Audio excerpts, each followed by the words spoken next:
रायगड अजून सुद्धा बोलतोय, आज सुद्धा बोलतोय। रायगडवरचा प्रत्येक दगड आणि प्रत्येक तिथला एक आणि एक निर्जीव गोष्ट आज सुद्धा आपल्याला काहीतरी देते, ती फक्त आपल्याला अनुभवता आली पाहिजे।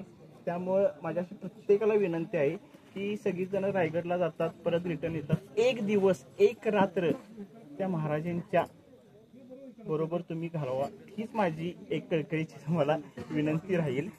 आणि मी माझा अनुभव मी तुम्हाला त्या कवितेतून सांगतो।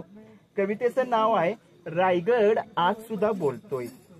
उभ्या स्वराज्याच्या वैभवाची रायगड ही एक राजधानी, ऐकतो आम्ही अजून तिथं महाराजांची प्रेमळ निष्ठावंत राजवाणी, कारण रायगड आज सुद्धा बोलतोय।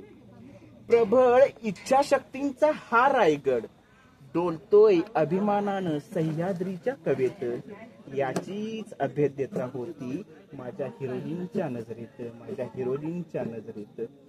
निष्ठेची ललकारी आहे त्या प्रत्येक दगडात, निष्ठेची ललकारी आहे त्या प्रत्येक दगडात, माझ्या राजाचं राजपण आज पण दिसतंय तिथल्या कणाकणात, तिथल्या कणाकणात।